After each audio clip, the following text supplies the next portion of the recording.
माता जी आप मुझे कहाँ ले आए? आप तो मुझे मेरी दीदी के पास ले जाने वाली थी ना। आप ही बताइए ना कि मेरी दीदी कहाँ है। दीदी आप बताइए ना, आपने इन्हें देखा है?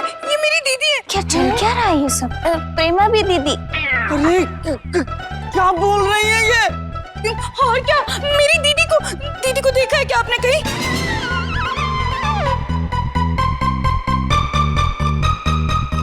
भोली दीदी आप कहाँ चले गई थी दीदी? मैं आपको कब से ढूंढ रही हूँ। भोली, भरत मिलाप? नहीं सीता और गीता। नहीं भरत मिलाप नहीं सीता और गीता। अच्छा सीता गीता का भरत मिलाप। भोली मैया, मैया भोली क्या विचित्र व्याख्यान कृत कर रही है? मुझे भी पहचानने से मना कर रही है। कह रही है आप कौन है? देखे कह रहे थे दामाद झेल लेगा लेकिन बहुएं ना झेलेंगी। भरे बाजार में डांट लगाई होंगी इनको। ये सब्जी ले लो, वो सब्जी ले लो। अरे 5 रुपए के चक्कर में सुनाती होंगी ये, इसलिए बेचारी बुरा मान गई और ऐसे कर रही है। अरे मैंने उसे कोई डांट नहीं लगाई। जब मैं बाजार में पहुंची तो वो अपनी दीदी की फोटो लेके उसे ढूंढ रही थी। दीदी आप यहाँ, आप चलिए, आप मेरे साथ चलिए। दीदी आप यहाँ क्या कर रही हैं? आप इस घर में कहाँ से आई? हरिओम दीदी, ये मंगलसूत्र, मंगलसूत्र, ये सब क्या है दीदी? भोली, ये किस प्रकार की विस्मय भौतिक एवं आध्यात्मिक वार्ता का व्याख्यान कर रही हो? मैं ये क्या अनाप शनाप व्यवहार? ये क्या कह रही हैं आप दीदी? सही कह रही है दीदी। ये तो क्या अनाप शनाप बोल रही? मैं कौन हूँ, ये कौन है, हम सबको भूल गई है क्या? माता जी मैं आपको जानती होंगी तो भूलूंगी ना।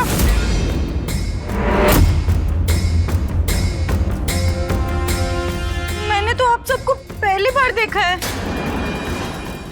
क्या? प्रेमपुरी, आनंदपुरी, जयपुरी, याददाश्त पूरी की पूरी चलेगी ससुमा। चंपू, अरे इनकी तो पूरी गई, हमारी तो दाल चावल रोटी सब्जी भी गई। अरे नहीं ऐसे कैसे गई? पंजीरी क्या हो गया है तुम्हें? सासू माँ कहीं बाजार में सर में चोट वोट तो नहीं लग गई? बोले नहीं प्रतिभा, लगी होगी सासू माँ। पंजीरी देखो, मैं प्रतिभा, सोच के देखो ये प्रेम की दीवानी प्रेमा। बॉन्जूर ये परी नहीं मैं परी हूँ, अक्ल की मलिका, मेरठ की बहादुर दक्षिण। बोलो अरे कुछ तो बोलो पंजीरी, कुछ तो बोलो पंजीरी, बोलो। ये हमारे नंदोई जी कुसुम, मैं प्रतिभा, ये हमारी सासू माँ। गौर से देखिए, नागिन सी नजर, ये करबी जुबान बाहर करो। या बुजुर्ग लेडी जो 22 पकोड़े आपके हाथ के बने हुए एक बार में खा जाती है। हाँ बहू, तू ही तो है जो रोज सुबह मुझे चाय पिलाती है, हम सबके लिए नाश्ता बनाती है और दीदी का आशीर्वाद दिलवाती है। दीदी ये बहुत चालू लोग हैं। किसी ने कह दिया होगा कि मैं बहुत अच्छा खाना बनाती हूँ, तो बेकार की तारीफें करके मुझे यहीं पे काम पे लगाएंगे। आप चलिए दीदी, आप चलिए यहाँ से। बोली मैं नहीं दीदी, बोली आप है। ये किनकी बातों में आ रही है? हम तो इन्हें जानते तक नहीं है। और ये किसके नाम का मंगलसूत्र और सिंदूर लगा रखा है आपने? दीदी मुझे तो लगता है किसी ने जादू टोना किया आप पे। आप यहाँ से चलिए दीदी, चलिए आप यहाँ से चलिए दीदी, चलिए। बोली धैर्य धरो बोली, अधीर चिंतन व्याकुलता निषेध। हाँ पूर्णतः निषेध। शांत बोली, ओम शांति।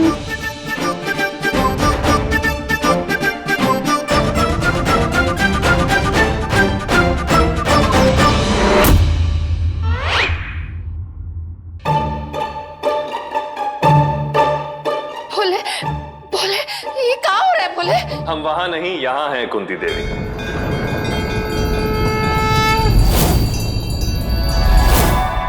बोले आप? हमें ज्ञात था कि इस घर में जो गतिविधियां होने वाली हैं, उसके पश्चात तुम अवश्य हमें स्मरण करोगी। कहो, क्यों व्याकुल? भोले, वो पंजीरी की याददाश्त चली गई है। वो कह रही है, दीदी कह रही है कि वो हम में से किसी को नहीं जानती। भोले, जो दाल में नमक कम है या ज्यादा, दाल को बिना देखे ही बता देती थी, वो आज हमें देख के भी पहचान नहीं रही है। भोले, मैं तो आज उसके हाथ से लड्डू बनवाने की सोच रही थी कि भोले का वरदान पूरा होगा तो मैं मिठाई बंटवाऊंगी। पर भोले, अब तो उसके खुद के दिमाग का स्वाद ही उड़ गया। ये क्या हो रहा है भोले? मेरी बहू हमें काहे नहीं पहचान रही है? कुंती देवी, लड्डू बंटवा ही दो, क्योंकि वास्तविकता में तुम्हारा वरदान ही पूर्ण हो रहा है। हाँ? वरदान पूरा हो रहा है? कहा भोले, कोई सास अपनी बहू की कितनी भी बुराई करे, पर वो ये कभी नहीं चाहेगी कि उसकी बहू के दिमाग की बत्ती गुल हो जाए। भोले, मैंने तो आपसे कुछ और मांगा था कि मेरी बहू है और मेरे लल्ला की दुकान का हिसाब ठीक हो जाए। जितनी बहू है उतनी दुकान हो जाए। वही तो कर रहे हैं कुंती देवी। 100% वही जो तुमने मांगा। जितनी बहुएं उतनी दुकान।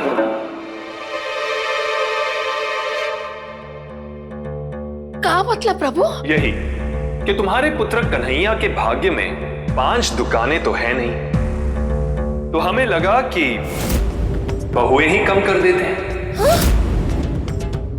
हिसाब ठीक हो जाएगा। इस समय तुम्हारे पुत्र के भाग्य में केवल 1 दुकान लिखी है, अर्थात तुम्हें दिए हुए वरदान के अनुसार तुम्हारी बहू भी अब एक ही होगी। एक बहू? भोली, प्राणनाथ। हाँ, पंजीरी, पंजीरी, इधर देखो, इधर। मैं कन्हैया हूँ। ये तुम्हारी दीदी है और ये इस घर की बहू है। हाँ, और दीदी घर की बहू ही समझो, तुम भी घर की बहू ही हो। ठीक। घुंघराले बालों वाली, ऐसे मैं बोलती हूँ, खबरदार जो तुम बोली तो। अरे आप भोली हैं, कुछ याद कीजिए, वरना सासू माँ इस घर में याद बन के रह जाएंगी। सदमे में यार। नंदोई जी, मंजीरी, इस साइड 10 रुपए किलो बकरी। दीदी, ये क्या जादू टोना कर रही है? पंजीरी, ये जादू टोना नहीं कर रही है, ये फ्रेंच में बोल रही है तुम्हें। पंजीरी, कन्हैया जी से तो कुछ भी याद नहीं है। सब याद है मुझे। दीदी, हम गांव के कुएं के पास खड़े बर्फी खा रहे थे। पड़ोस के मनोज जी बंटवाई थी बेटा होने की खुशी में। उसके बाद मामा मामी की आवाज आई और बर्फी खा गए क्या? अरे नहीं, उसके बाद मामा मामी आए और दीदी उनके साथ चली गई और उसके बाद मिली ही नहीं। हाथ जाके मिली इस मोहल्ले में, और पता नहीं मैं भी दीदी को ढूंढते ढूंढते इस मोहल्ले में कैसे आ गई। क्योंकि पंजीरी, तुम कहीं गई नहीं थी। ये मोहल्ला भी तुम्हारा है, ये घर भी तुम्हारा है और तुम इस घर की बहू हो। याद करने की कोशिश करो ना पंजीरी। द्वितीय सत्यवचन बोले, सत्यवचन। हाँ पंजीरी, ऐसे कैसे तुम सब कुछ भूल सकती हो? याद करो ना। मेरी बाकी की बहुएं मुझे भूल जाएंगी। हाँ कुंती देवी, एक एक करके 5 में से 4 बहुएं तुम्हें, तुम्हारे पुत्र को, इस घर को, इस रिश्ते को पूर्ण रूप से भूल जाएंगी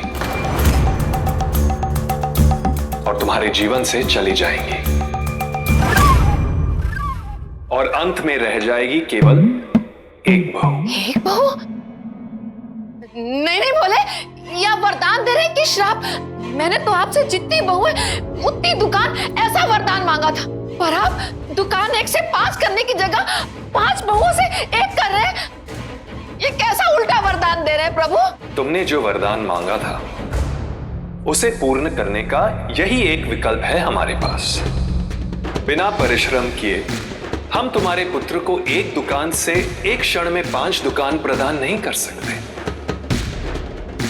परंतु अपनी ही दी हुई 5 बहुओं को अवश्य तुम्हारे जीवन से विलुप्त कर सकते हैं। आने वाले कुछ दिनों में तुम्हारी 5 बहुओं में से केवल 1 बहू रह जाएगी कुंती देवी। वो एक कौन सी होगी हमें भी ज्ञात नहीं, केवल इतना ज्ञात है कि जिन प्रथम 4 बहुओं के गुण की तुम अपने मुख से आलोचना करोगी, वो 4 बहुएं तुम्हारी जीवन से चली जाएंगी। एक बहू से आरंभ हो चुका है।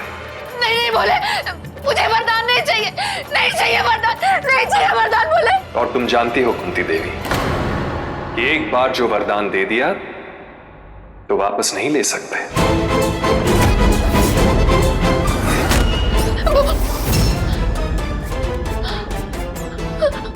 बोले बोली बोली चक्षु विलोचन क्रिया कृत करें। ये हमारे प्राणनाथ की दीर्घायु संरक्षण हेतु सुहागमाला। हाँ, सुहागमाला। हाँ, गले में मंगलसूत्र तो दिख रहा है दीदी, पर ये आया कहाँ से?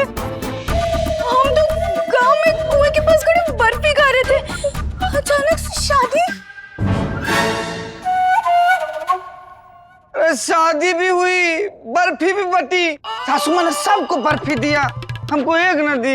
जो बचा ना वो खुद चटोर गई थी। कंडक्टर साहब, अब अपनी बस छोड़ के यहाँ क्या खड़े हैं? अब अपनी बस निकालिए और मुझे और मेरी दीदी को हमारे गांव छोड़ के आएंगे। अब चलो दीदी, अब चलो यहाँ से। अरे कहाँ चलो?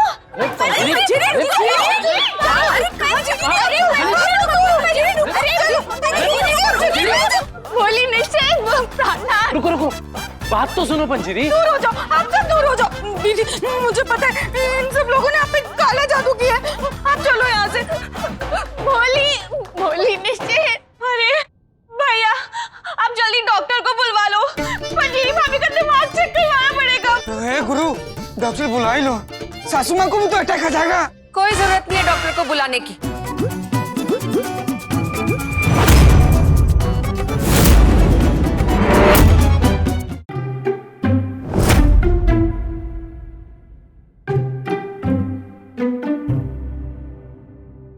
सुनो लड़की, शांत हो जाओ। मैं मान गई हूँ कि तुम हम सबको नहीं जानती। अरे मैया, गुरु, लगता है इनकी भी गई। और हम कोई जबरदस्ती भी नहीं करेंगे। तुम अपनी दीदी को ढूंढ रही थी ना, वो तो मिल गई तुझे, तो अब शांत हो जा और जाने की जल्दी मत करो। लेकिन हम यहाँ। मैं तुम्हें हमेशा के लिए नहीं रोकूंगी। खुद ही बंदोबस्त करके तुम्हें तुम्हारे गांव भेज दूंगी। क्या? तब तक तुम अपनी दीदी के साथ यहीं रहो। क्या बात कर रही मैया? हाँ लल्ला, भोले खुद आए थे और बोले कि 5 में से एक ही बहू रह जाएगी, 4 हमारे जीवन से निकल जाएगी। लल्ला, मैंने तो जितनी बहू है उतनी दुकान का वरदान मांगा था, लेकिन भोले तो इस वरदान को उल्टा ही पूरा कर रहे। जिन पहली 4 बहुओं की गुणों की बुराई मेरे मुंह से निकल गई, वो बहुएं हमें भूल जाएंगी, हमें छोड़ के चली जाएंगी। कहा था ना मैया, तू फिर लालच कर रही है। मत कर लालच, उल्टा पड़ेगा। पर तू मानी, पड़ गया ना उल्टा।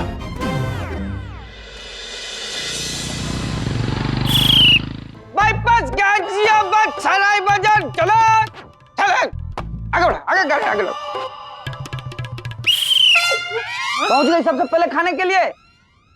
अरे नंदोई जी, पंची जी का चेहरा देखने के बाद तो भूख ही मर गई है। क्या खाए? वैसे भी भाभी क्या खाओगी? तबे तो खाली है। क्या?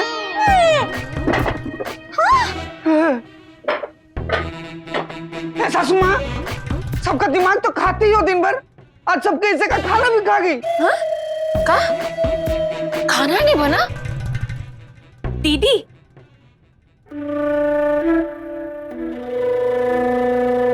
बोली दीदी खाना तैयार है।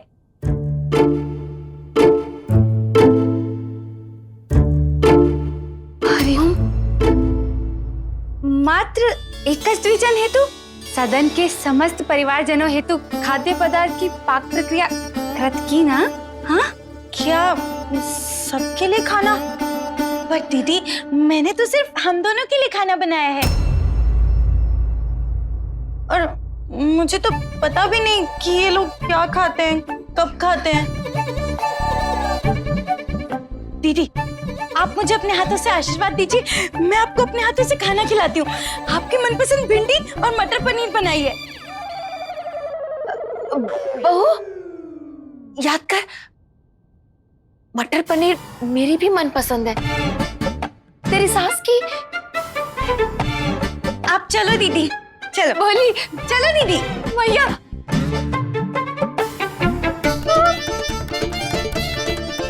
यहाँ बैठो। चलो चलो, किशनगंज, गोपालगंज, मदनगंज, बाईपास कॉलोनी। चुप करो, अपनी एक्टिंग ना बाद में करना, भूख लगी है। अरे एक्टिंग ना कर रहे हैं, इन सब जगहों पे ना अच्छा ढाबा है, वहीं जाकर खाना पड़ेगा ना। हाँ मैया, वैसे भी अब तक बाकी भाभीयों को खाना बनाने की आदत छूट गई होगी। सासू माँ के हाथ का बना हुआ खाना हम ना खाएंगे, मरना है क्या?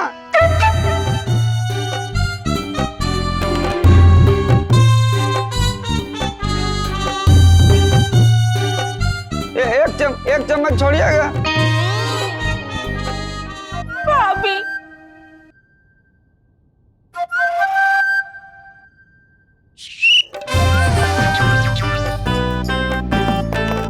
सासू माँ, सोच के देखो, सुबह तक तो पंजीरी बिल्कुल ठीक थी, अचानक से उसकी याददाश्त कैसे चली गई? ऐसा हो कैसे सकता है?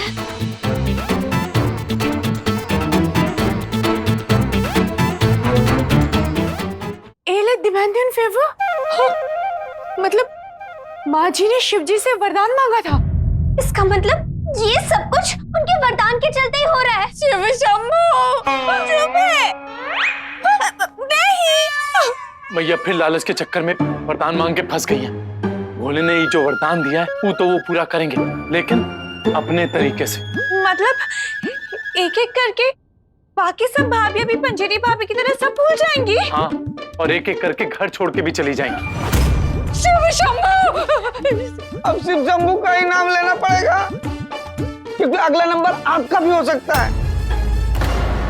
शायद से ना हो। मेरा मतलब शिव जी के वरदान के हिसाब से 5 भाभी में से 4 ही जाएंगी, अंत में एक तो कोई रह जाएंगी ना। ए साले साहब, वो एक कौन होगी? ये तो खुद भोलेनाथ को भी नहीं पता। मैया ने तो पंजीरी भाभी के गुण की बुराई की थी, इसलिए पंजीरी भाभी सब भूल गई। अरे सासू माँ तो दिन रात जहर ही उगलती हैं, उनसे कहाँ चुप रहा जाएगा? हाँ भैया, बात तो सही है। मैया भूखी रह सकती है, लेकिन किसी को सुनाए बिना नहीं रह सकती है। अगर मैया ने किसी को कुछ बुरा भला सुना दिया तो हो गया काम। नहीं नहीं कुसुम, मैया ने कहा है कि वो किसी को कुछ भी नहीं सुनाएंगी, बल्कि अपने मुंह से बहुओं की सिर्फ तारीफ ही निकालेंगी। ए बाबू, आप जरा ध्यान रखना, क्योंकि सासू माँ उठते ही सबसे पहले आपको प्रवचन सुनाती है। अरे नहीं नहीं, आप लोग फिक्र मत कीजिए, हम भोले से प्रार्थना करेंगे, शायद वो वरदान में कुछ फेरबदल कर दे। साले साहब, गलतफहमी में मत रहना। भोलेनाथ ने पहले भी वरदान दिया था आपकी शादी का, क्या हुआ? पूरा हो गया। हाँ भैया, बात तो सही है। शिव जी के वरदान के हिसाब से 5 दिन में 5 भाभियां आखिर ही रही थी। इसका मतलब शिव जी ने कहा है तो जाके ही रहेगी। लेकिन अगला नंबर किसका लगेगा?